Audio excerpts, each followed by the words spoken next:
بسم اللہ الرحمن الرحیم۔ ناظرین، پیش خدمت ہے چہرے کے لیے بہت ہی قیمتی انمول نسخہ، سادہ سا۔ چہرے پہ کیل مہاسے ہوں، چھائیاں ہوں، پھنسیاں ہوں، دانے ہوں، ان کو انشاءاللہ ختم کر دے گا اور رنگ کو نکھار کے خوبصورت چمکدار پرکشش بنا دے گا۔ رنگ کو گورا کرنے کے لیے بھی یہ بے حد مجرب اور آسان سادہ سا نسخہ آپ کی خدمت میں پیش ہے۔ استعمال کریں، دعاؤں میں یاد رکھیں۔ تو سب سے پہلے آپ نے ناظرین لینا ہے 2 چمچ ہلدی کوشش کریں دیسی ہو، گڈی کی، خود گھر پہ اس کو تیار کریں، خشک کر کے پیس کے اس کو بنائیں۔ تو 2 چمچ آپ نے ہلدی لے کر اس میں آپ نے تھوڑا سا پانی ڈال کے آپ نے اس کو اچھی طرح حل کرنا ہے، اور تھوڑی سی آپ نے ساتھ ملتانی مٹی ڈالنی ہے۔ یہ 3 چیزیں ہیں، ہلدی، پانی اور ملتانی مٹی۔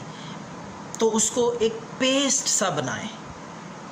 پیسٹ جب بن جائے اچھی طرح مکس کر کے ان تینوں چیزوں کو، یہ آپ کا نسخہ چہرے کے لیے، چھائیوں کے لیے، دانے کے لیے اور چہرے کو گورا کرنے کے لیے، رنگ کو گورا کرنے کے لیے انشاءاللہ بے حد مجرب ہے۔ 7 دن تک آپ نے اس کو استعمال کرنا ہے۔ یہ آپ نے لگانا کس وقت ہے، کس طریقے سے، کتنا ٹائم، تو اب میں اس کو بتاتا ہوں آپ کو اس کا طریقہ استعمال۔ آخر تک ویڈیو کو دیکھیں۔ تو آپ نے ناظرین یہ پیسٹ رات کو لگانا ہے، سونے سے پہلے اس کو منہ دھو کر اچھی طرح خشک کر کے لگا لیں۔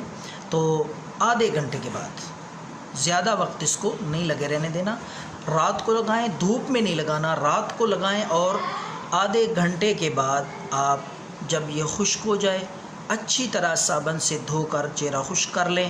یہ آپ 7 دن استعمال کریں، انشاءاللہ چہرے پہ نمایاں فرق محسوس ہوگا۔ آپ کے دانے، چھائیاں، نشانات، داغ دھبے سب ختم ہو جائیں گے، چہرہ خوشنما، رنگ گورا، خوبصورت چمکدار اور پرکشش چہرہ بنے گا۔ دعاؤں میں یاد رکھیں۔ اللہ حافظ۔